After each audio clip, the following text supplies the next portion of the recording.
You're probably familiar with the album Hello by Status Quo. It was released on the 28th of September 1973 and was the band's sixth studio album. It was recorded at the legendary IBC Recording Studios, an independent studio located here at 35 Portland Place in London. There's another resident in Portland Place, however, a resident of a more clandestine nature that caused some problems for Status Quo when they were recording Hello.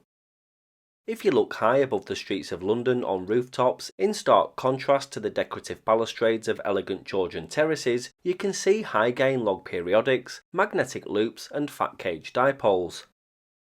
They're used to this day at many of the world's embassies to facilitate diplomatic radio communications. This is the exchange of information between diplomats and their respective governments using radio and a number of different formats. These communications are typically encrypted to ensure confidentiality and security.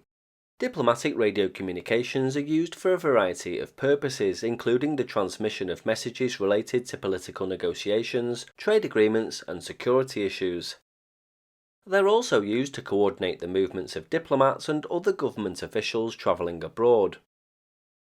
Due to IBC Studios' close proximity to the Chinese embassy in Portland Place, Status Quo would often receive unexpected and potentially top-secret messages being sent from the huge antenna on the roof.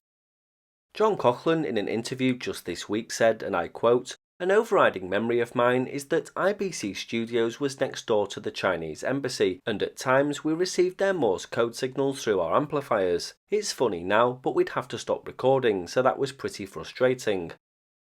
The signal emanating from the Chinese embassy was powerful enough and close enough to be picked up by the amplifiers in the recording studio, which reminded me of another even more interesting story that came about the same year as Hello was recorded, but remained undiscovered for almost 30 years. Tubular Bells is the debut studio album by British musician Mike Oldfield. Released on May 25, 1973, it was the first album on Virgin Records.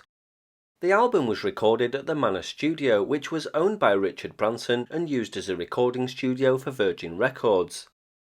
Branson's residential studio was constructed on a squash court of an old manor house in Shipton-on-Cherwell, which led to the name The Manor Studio.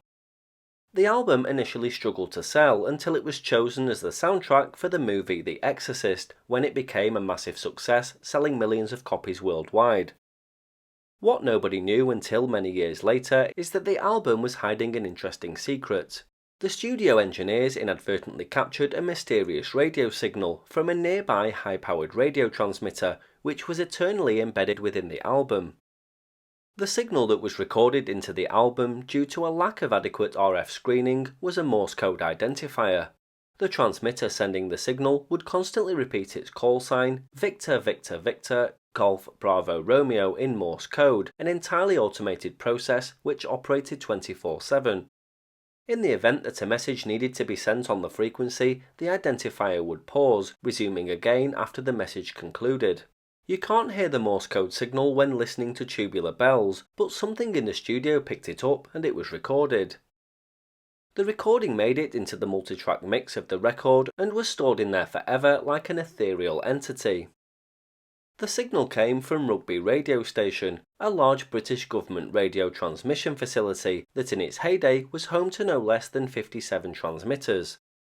The first very low frequency or VLF transmitter entered service on the 1st of January 1926 and was originally used to transmit telegraph messages to the Commonwealth as part of what was then the Imperial Wireless Chain. From the 1950s, this very transmitter, callsign Golf Bravo Romeo, sent Morse code on 16 kHz, remember that frequency, for the British Navy. These transmissions were messages to submerged submarines. The GBR transmitter was shut down on the 1st of April 2003 and was replaced by a new one at the Skelton Transmitting Station over in Cumbria. The 1,600-acre site at Rugby was slowly withdrawn from use between 2003 and 2007 and was eventually closed in 2007. Gerhard Kircher found the Morse code when he was testing the track with a spectrum analyzer and discovered an anomaly within the audio at 16 kHz, a line that spreads across the entire length of the track. It just so happens that 16 kHz is the same frequency that the Morse code signal from Rugby was sent on.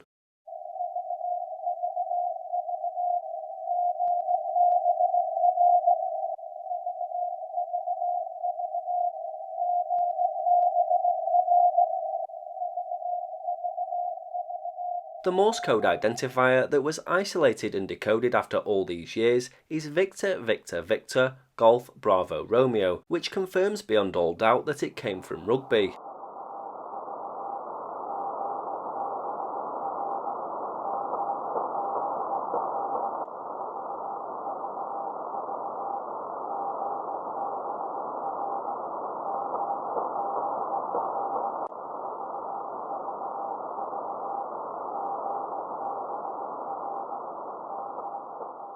Victor Victor Victor was a standard marine call-up of some sort, usually used as a precursor for an incoming message, and Golf Bravo Romeo stood for Great Britain Rugby.